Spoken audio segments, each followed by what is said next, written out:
말도 안 통하는 아저씨가 내게 수박을 내밀었습니다.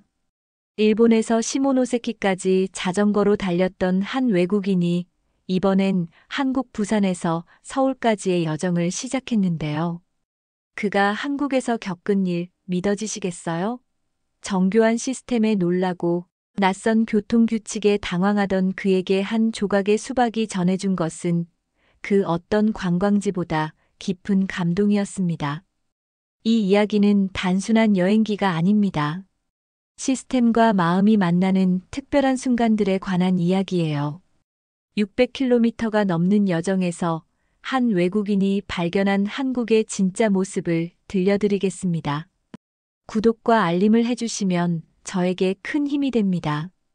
그 힘으로 더 좋은 이야기를 만들어 가겠습니다. 부산항에 도착한 외국인 여행자 제이슨은 자전거를 끌고 내리며 깊은 숨을 내쉬었습니다. 6주 동안 일본을 횡단한 그였지만 한국은 완전히 다른 세상이었어요. 배에서 내리자마자 마주한 부산의 풍경은 일본과는 확연히 달랐습니다. 높은 아파트들이 산을 타고 올라가며 늘어서 있었고 거리엔 한글 간판들이 빼곡했죠. 특히 부산의 독특한 지형이 제이슨을 당황하게 만들었어요. 바다와 산이 이렇게 가까이 있으면서 도시가 형성된 곳은 처음이었거든요. 첫 번째로 마주한 건 신호등이었습니다. 일본에서 익숙했던 3, 2, 1 카운트다운이 없었죠. 그냥 빨간불에서 초록불로 바뀌는 순간 제이슨은 당황했습니다. 건널까 말까 망설이던 사이 현지인들은 이미 길을 건너고 있었어요. 자전거를 끌고 서 있는 제이슨의 모습이 얼마나 어색했는지 지나가던 할아버지가 걱정스럽게 쳐다볼 정도였습니다. 심지어 횡단보도 신호음도 일본과 달랐어요.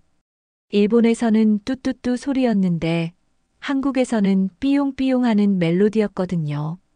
더 큰 문제는 내비게이션이었어요. 평소 사용하던 구글 지도가 한국에서는 거의 작동하지 않았거든요. 차량 길 안내도 도보 안내도 엉성하기만 했습니다. 제이슨은 휴대폰을 이리저리 돌려보며 고개를 갸웃했어요.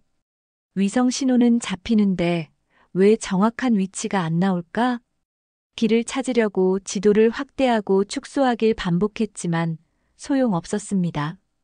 가장 답답했던 건 자전거 도로를 찾는 일이었어요. 구글 지도에는 자전거 길이 제대로 표시되지 않았거든요. 일본에서는 자전거 도로가 명확하게 구분되어 있었는데 한국은 어디가 자전거 길인지 도무지 알 수가 없었습니다. 이 정도로 체계적인 나라인데 왜 구글 지도가 안 되지? 그런데 이건 시작에 불과했습니다. 제이슨이 부산 시내로 들어서자 또 다른 충격이 기다리고 있었습니다. 교통 신호 시스템이 일본과는 완전히 달랐어요. 횡단보도 신호음도 다르고 자전거 도로 표시도 달랐습니다. 특히 부산의 언덕길은 자전거 여행자에겐 만만치 않은 도전이었죠. 일본에서는 대부분 평지였는데 여긴 어딜 가나 오르막이었어요. 심지어 평지라고 생각했던 길도 미묘하게 경사가 져 있었습니다. 도로 표지판도 혼란스러웠어요. 한글과 영어가 함께 적혀 있긴 했지만 한글이 훨씬 크고 영어는 작게 적혀 있었거든요. 게다가 지명 발음이 전혀 예상과 달랐습니다. 해운대를 해운대라고 쓰는 건 그럭저럭 이해했지만 광안리를 광갈리라고 하는 건 도무지 감이 안 왔어요. 서면은 또 서면이고 남포동은 남포동이었습니다. 가장 당황스러웠던 건 지하철역이었습니다. 한글로만 적힌 노선도를 보며 제이슨은 한참을 고민했어요. 영어 표기가 있긴 했지만 발음이 전혀 예상과 달랐습니다. 부산역을 부산이라고 쓰는 건 이해했지만 서면을 서면이라고 하는 건 도무지 감이 안 왔어요. 게다가 지하철 카드를 사는 것부터 난관이었습니다. 자동 판매기 화면이 한글로 되어 있었거든요. 교통카드 충전하는 것도 복잡했어요. 일본의 IC카드와는 시스템이 달랐거든요. 하나로 카드라는 걸 사야 한다는 건 알겠는데 어떻게 충전하는지, 얼마나 넣어야 하는지 전혀 감이 안 왔습니다. 영무원에게 물어보려 해도 영어로 소통하기 어려웠어요. 카페에 들어가 쉬고 있던 제이슨에게 2명의 한국 대학생이 말을 걸었습니다. 영어로 대화를 나누며 그들은 제이슨에게 한국 전용 내비게이션 앱을 설치해 주었어요. 네이버 지도와 카카오맵이라는 낯선 이름의 앱들이었죠. 학생들은 친절하게 사용법까지 알려주었습니다. 여기서 출발지를 입력하고 여기서 목적지를 설정하고 이 버튼을 누르면 자전거 경로가 나온다고 설명해 주었어요. 한 학생은 한국에서는 구글 지도보다 이게 훨씬 정확해요라고 말했습니다. 다른 학생은 자전거 길도 다 나와 있고 경사도까지 알려줘요라고 덧붙였어요. 그들의 도움으로 앱을 설치하고 기본 사용법을 익힌 제이슨은 신기해했습니다. 그 순간 제이슨은 깨달았습니다. 한국은 자체적인 시스템이 너무나 완벽하게 구축된 나라구나. 구글이 아닌 자국의 기술로 더 정교한 서비스를 만들어냈다는 게 신기했어요. 하지만 과연 이 시스템들이 그에게 친절할까요? 새로 설치한 한국 앱들로 무장한 제이슨은 본격적인 도시 탐험에 나섰습니다. 놀라운 건 이 앱들의 정확도였어요. 골목길 하나하나까지, 심지어 건물 내부 상가까지 세밀하게 표시되어 있었습니다. 일본에서도 경험하지 못한 수준의 디지털 정밀함이었죠. 자전거 도로는 물론이고 경사도까지 표시되어 있었어요. 심지어 실시간으로 교통 상황까지 반영되어 있었습니다. 네이버 지도를 사용해 보니 정말 놀라웠습니다. 실시간 교통 상황은 물론이고 지하철 도착 시간까지 정확하게 알려주었어요. 심지어 버스 정류장에서는 몇 분 후에 버스가 오는지까지 실시간으로 확인할 수 있었습니다. 이런 편리함은 일본에서도 경험해 보지 못한 것이었어요. 더 놀라운 건 화장실 위치, 자전거 대여소, 심지어 따릉이라는 공공자전거 정보까지 다 나와 있다는 것이었습니다. 카카오맵은 또 다른 놀라움이었어요. 길찾기뿐만 아니라 주변 맛집, 카페, 관광지 정보까지 한 번에 볼 수 있었거든요. 리뷰와 평점, 심지어 메뉴와 가격까지 확인할 수 있었습니다. 제이슨은 감탄했어요. 이런 통합적인 서비스는 어디서도 본 적이 없었거든요. 하지만 언어의 벽은 여전했습니다. 한글로 된 메뉴판, 한글로 된 지하철 안내방송, 한글로 된 상점 간판들. 제이슨은 번역 앱을 켜고 끄기를 반복하며 하루를 보냈어요. 식당에 들어가면 메뉴판을 카메라로 찍어서 번역하고 가격을 확인하고 주문하는 것까지 모든 게 하나의 과정이었습니다. 특히 음식 주문이 가장 어려웠어요. 김치찌개와 된장찌개의 차이를 모르겠고 불고기와 갈비의 구별도 안 되었습니다. 번역 앱으로는 김치 스튜, 빈 페이스트 스튜라고 나왔지만 실제로 어떤 맛인지는 상상이 안 되었어요. 결국 그림이 있는 메뉴를 가리키며 주문하곤 했습니다. 매운 정도를 묻는 것도 문제였어요. 맵게 해드릴까요? 라는 말을 알아듣지 못해서 고개를 끄덕였다가 너무 매운 음식이 나와서 당황하기도 했습니다. 편의점에서도 마찬가지였어요. 간단한 생수나 과자를 사는 것도 쉽지 않았습니다. 가격표가 한글로 되어 있었고 할인 행사나 이벤트 안내도 모두 한글이었거든요. 계산할 때도 점원이 뭔가 묻는데 알아들을 수 없어서 그냥 고개만 끄덕이곤 했어요.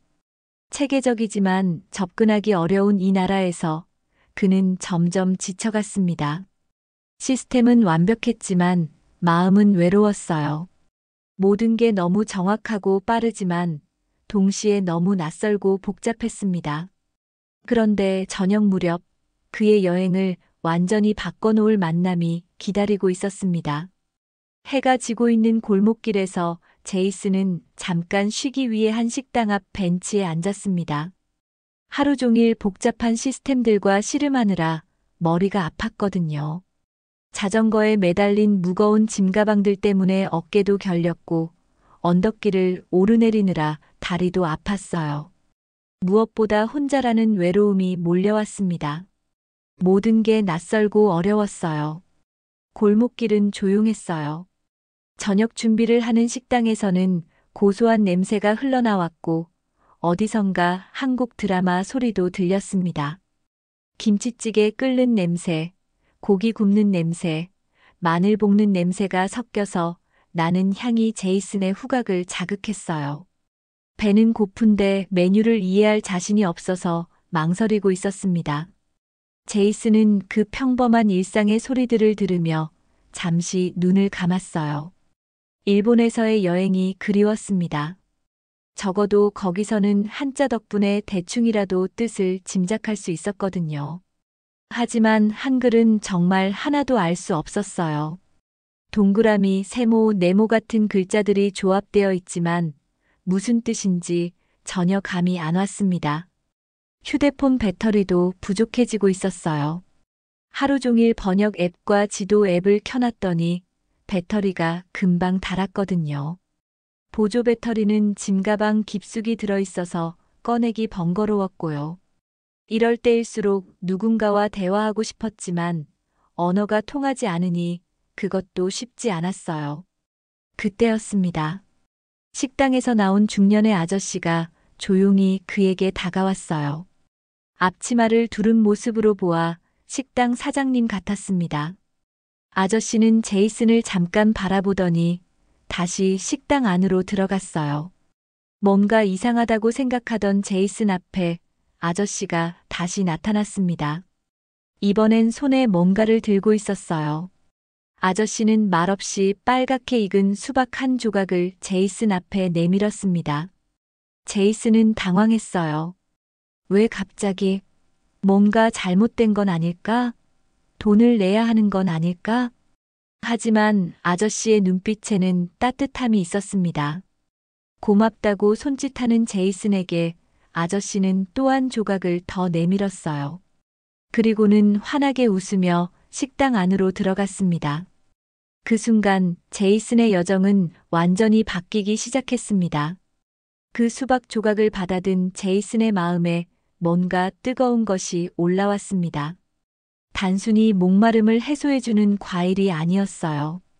그 안에는 말로 설명할 수 없는 무언가가 담겨 있었습니다. 한국 사람들이 말하는 정이라는 게 바로 이런 건가, 제이슨은 생각했어요. 하루 종일 복잡한 시스템과 씨름하며 지쳐있던 그에게 이 작은 친절은 엄청난 위로가 되었습니다. 수박은 달콤하고 시원했습니다. 하지만 그보다 더 깊은 맛이 있었어요. 피곤해 보이는 외국인을 위한 배려, 말없는 친절, 조건 없는 환대의 맛이었습니다. 아저씨는 제이슨이 누구인지, 어디서 왔는지, 뭘 하는 사람인지 전혀 묻지 않았어요. 그냥 쉬고 있는 여행자에게 수박을 나눠준 것뿐이었습니다. 대가를 바라지도 않았고 설명을 요구하지도 않았어요. 그 순간 제이슨은 깨달았어요. 지금까지 한국의 시스템만 보려고 했구나. 복잡한 앱, 정교한 교통 시스템, 첨단 기술들만 신경 쓰고 있었던 거예요. 하지만 진짜 한국은 그런 게 아니었습니다. 기술과 시스템 뒤에는 여전히 사람이 있었고 그 사람들의 마음이 있었던 거죠. 복잡한 앱도 정교한 시스템도 알려주지 못했던 것을 그 수박 조각이 알려주었습니다. 이 나라에는 기계적인 완벽함뿐만 아니라 사람의 온기가 살아 숨쉬고 있다는 것을요. 아저씨는 영어를 못했을 테고 제이슨도 한국어를 몰랐지만 그 순간만큼은 완벽하게 소통이 되었습니다. 마음과 마음이 통하는 순간이었죠. 제이슨은 그날 밤 숙소에서 일기를 썼습니다. 오늘 한국의 진짜 얼굴을 만났다. 시스템도 중요하지만 그보다 더 중요한 건 사람이구나. 아무 말 없이 건넨 수박 한 조각이 어떤 첨단 기술보다 따뜻했다. 그는 또 이렇게 적었어요. 언어가 통하지 않아도 마음은 통한다는 걸 배웠다. 한국 여행의 진짜 의미를 찾은 것 같다. 진짜 한국을 만난 첫 번째 순간이었죠. 그런데 이건 단지 시작일 뿐이었습니다. 다음 날부터 제이슨의 한국 여행은 완전히 달라졌습니다. 부산에서 서울까지 이어지는 자전거 길을 따라 페달을 밟으면서 그는 어디를 가든 비슷한 경험을 했어요. 한국의 시스템은 여전히 놀라웠지만 이제 그는 그 너머에 있는 사람들의 마음을 보기 시작했습니다. 수박 아저씨가 열어준 마음의 문을 통해 한국을 새롭게 바라보게 된 거죠. 울산을 지나며 만난 주유소 사장님은 제이슨의 자전거 타이어에 바람을 넣어주었어요. 공기압이 부족해 보인다며 무료로 도움을 준 거죠. 자전거 여행 힘들지? 타이어 관리 잘해야 해라고 말하며 체인에 기름까지 쳐주었습니다.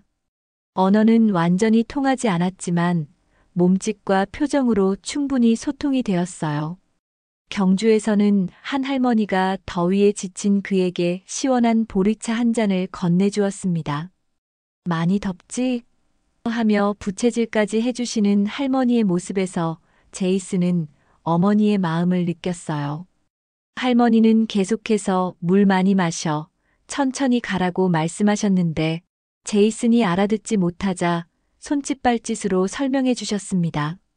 물 마시는 흉내, 천천히 가는 흉내를 내시며 걱정스럽게 바라보시는 모습이 정말 인상적이었어요. 대구에서 만난 자전거 정비소 사장님은 특히 인상적이었습니다. 체인이 빠진 제이슨의 자전거를 고쳐주면서 이런저런 여행 팁을 알려주었어요. 여기서 충주까지는 강바람이 세니까 조심하라며 저녁엔 일찍 숙소를 정하는 게 좋다는 조언도 해주었습니다. 심지어 간단한 영어로 리버 윈드 스트롱, 비 케어풀라고 말해주기도 했어요. 돈을 받으려 하지도 않더군요. 외국 손님인데 뭐라며 손사래를 치셨어요. 충주의 젊은 아빠는 자전거 체인이 또 빠진 제이슨을 20분 동안 도와주었어요. 아이 둘을 데리고 나들이 나온 길이었는데도 말이죠. 아이들은 아빠가 외국인 아저씨를 도와주는 모습을 신기하게 바라보았습니다. 아빠, 저 사람 어느 나라 사람이야? 라고 묻는 아이에게 멀리서 온 손님이야. 우리가 도와드려야지라고 답하는 아빠의 모습에서 제이슨은 한국의 교육을 엿볼 수 있었어요. 아이들도 안녕하세요라고 인사하며 호기심 어린 눈으로 제이슨을 바라보았습니다. 가장 인상적이었던 건 경주에서 만난 중학생들이었습니다. 쉬는 시간에 나온 아이들이 제이슨의 자전거를 신기하게 바라보더니 한 아이가 자기 도시락에서 김밥 한 줄을 꺼내 건넸어요. 제이슨이 고개를 저으며 사양하자 아이들은 괜찮아요, 괜찮아요 라고 하며 웃었습니다. 다른 아이는 맛있어요 라고 영어로 말하며 엄지손가락을 올렸어요. 그 아이들의 순수한 눈빛에서 제이슨은 한국의 미래를 보았어요. 어른들의 따뜻함이 아이들에게도 그대로 전해지고 있구나. 한국의 시스템은 정확하고 빨랐지만 한국 사람들의 마음은 그보다 더 따뜻했어요. 기술이 발달할수록 사람들이 차가워진다는 편견이 있었는데 한국에서는 그 반대였습니다. 첨단 기술과 인간적 따뜻함이 조화롭게 공존하고 있었어요. 이런 경험들이 제이슨에게 깨달음을 주기 시작했습니다. 서울에 가까워질수록 제이슨의 마음에는 확신이 자리 잡았습니다. 한국이라는 나라는 첨단 기술과 전통적인 인정이 조화롭게 어우러진 특별한 곳이라는 것을요. 양평을 지나 한강변에 들어서자 그 확신은 더욱 강해졌습니다. 도시가 가까워질수록 인프라는 더욱 정교해졌지만 사람들의 마음은 여전히 따뜻했어요. 한강 자전거 길은 정말 완벽했어요. 잘 포장된 도로, 적절한 간격의 휴게소, 명확한 이정표들. 자전거 여행자를 위한 모든 것이 세심하게 준비되어 있었습니다. 제이슨은 감탄했어요. 이런 인프라를 만드는데 얼마나 많은 계획과 투자가 들어갔을까? 자전거 전용 도로만 수백 킬로미터에 달했고 중간중간 자전거 수리소, 화장실, 편의점까지 완비되어 있었습니다. 특히 놀라운 건 자전거 대여 시스템이었어요. 따릉이라는 공공자전거가 곳곳에 배치되어 있었고 스마트폰 앱으로 간단하게 대여할 수 있었습니다. 외국인도 쉽게 이용할 수 있도록 영어 서비스까지 제공되고 있었어요. 하지만 그보다 더 놀라운 건 사람들이었습니다. 한강변에서 만난 조깅하는 아저씨는 제이슨에게 파이팅! 이라고 외쳤어요. 낚시하던 할아버지는 물고기를 잡으면 하나 갖다 드리겠다며 농담을 하셨고, 가족 나들이 나온 부부는 제이슨의 사진을 찍어주겠다고 나서기도 했습니다. 젊은 엄마는 아이에게 외국에서 오신 분께 인사드려라고 말하며 아이가 안녕하세요라고 인사하도록 했어요. 지하철역에서는 디지털 안내판이 초단위로 열차 도착 시간을 알려주지만 그 옆에서는 할아버지가 길을 잃은 외국인에게 손짓발짓으로 방향을 알려주고 있었습니다. 스마트폰으로 번역 앱을 켜서 소통하려는 젊은이들도 있었고 그냥 몸짓으로 친절을 표현하는 어르신들도 있었어요. 기술과 인간미가 자연스럽게 어우러진 모습이었습니다. 편의점에서는 무인 결제 시스템이 완벽하게 작동했지만 점원은 여전히 안녕하세요. 감사합니다라고 인사했습니다. 카페에서는 자동으로 커피가 나왔지만 바리스타는 여전히 손님과 눈을 맞추며 미소를 지었어요. 기계가 하는 일과 사람이 하는 일이 명확하게 구분되어 있으면서도 조화롭게 돌아가고 있었습니다. 서울 시내로 들어서자 더욱 놀라운 광경이 펼쳐졌어요. 지하철역의 정교한 환승 시스템, 실시간으로 업데이트되는 버스 정보, 곳곳에 설치된 와이파이와 충전소대. 하지만 동시에 길에서는 할머니가 무거운 짐을 든 젊은이를 도와주고 아이가 넘어지면 지나가던 아저씨가 일으켜 세워주는 모습들을 볼 수 있었어요. 한강에 도착한 제이슨은 자전거를 세우고 긴 여정을 되돌아보았어요. 처음엔 복잡하고 어려워 보였던 한국의 시스템들이 이제는 친숙했습니다. 더 중요한 건 그 시스템을 만들고 운영하는 사람들의 마음을 알게 되었다는 것이었죠. 효율성을 추구하면서도 따뜻함을 잃지 않는 나라, 그게 바로 한국이었어요. 이제 그는 알고 있었습니다. 이 나라가 왜 특별한지. 지금도 제이슨은 그때의 수박 맛을 기억합니다. 달콤하고 시원했지만 그것보다 더 깊은 맛이 있었어요. 낯선 이에 대한 배려, 조건 없는 친절, 그리고 마음을 나누는 기쁨의 맛이었습니다.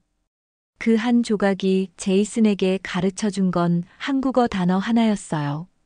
정이라는 말이었죠. 그 후로 제이슨은 한국어 공부를 시작했습니다. 정이라는 단어를 제대로 이해하고 싶었거든요. 한국에서의 10일 동안 제이슨은 수많은 첨단 기술을 경험했습니다. 정확한 내비게이션, 실시간 교통정보, 무인 결제 시스템, 스마트 신호등 등 모든 것이 정교하고 효율적이었어요. 지하철은 초단위로 정시 운행되었고 버스는 실시간으로 위치가 추적되었습니다. 온라인 주문하면 몇 시간 만에 배송이 되었고 병원 예약도 앱으로 간단하게 할 수 있었어요. 하지만 그가 가장 깊이 감동받은 건 기술이 아니었어요. 사람이었습니다. 부산의 수박 아저씨, 울산의 주유소 사장님, 경주의 할머니와 중학생들, 대구의 자전거 정비사, 충주의 젊은 아빠, 한강변의 조깅족들.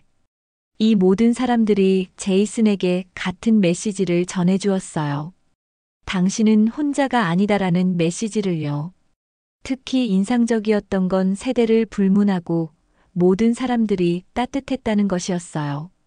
할아버지, 할머니들은 손자를 돌보듯 제이슨을 챙겨주었고 젊은 부모들은 아이들에게 외국인을 도와주는 모습을 보여주며 교육했습니다. 중고등학생들은 호기심 어린 눈으로 제이슨을 바라보며 자신들이 아는 영어 단어로 말을 걸어왔어요. 제이슨은 깨달았습니다. 한국의 발달된 기술과 체계적인 시스템도 놀라웠지만 그보다 더 감동적인 건 사람들의 마음이었다는 것을요. 언어가 통하지 않아도, 문화가 달라도 진심은 전해진다는 것을 배웠어요. 첨단 기술이 삶을 편리하게 만들지만 결국 삶을 의미 있게 만드는 건 사람과 사람 사이의 연결이라는 것을 알게 되었습니다. 더 놀라운 건 기술과 인간미가 대립하지 않고 조화를 이루고 있다는 것이었어요. 무인 시스템이 발달했지만 사람들은 더욱 친절했고, 디지털화가 진행되었지만 아날로그적 감성은 오히려 더 풍부했습니다. 효율성을 추구하면서도 효과적으로 마음을 나누는 방법을 아는 나라였어요. 그의 한국 여행은 단순한 관광이 아니라 마음과 마음이 만나는 특별한 경험이었습니다. 600km의 여정 동안 그가 만난 건 길이 아니라 사람들이었고, 그가 발견한 건 시스템이 아니라 마음이었어요. 수박 한 조각에서 시작된 이야기는 이제 평생의 추억이 되었죠. 제이슨은 서울역 앞에서 자전거와 함께 기념사진을 찍었습니다. 그 사진 속 그의 얼굴에는 부산에서 출발할 때와는 다른 미소가 있었어요. 자신감 있고 따뜻한 미소였습니다. 한국이 그에게 준 선물이었죠. 그는 이제 한국어로 감사합니다라고 말할 수 있었어요. 그리고 그 말에는 진심이 담겨 있었습니다. 제이슨은 현재 자신의 유튜브 채널에서 한국 여행기를 연재하고 있습니다. 그 중에서도 가장 많은 조회수를 기록한 영상이 바로 수박 아저씨 이야기예요. 댓글에는 전 세계 사람들의 감동이 담겨 있습니다. 한국에 꼭 가보고 싶어졌어요. 사람의 마음은 정말 국경이 없네요라는 메시지들이 이어집니다. 그리고 그 식당은 지금도 부산 그 자리에서 따뜻한 마음을 나누고 있답니다.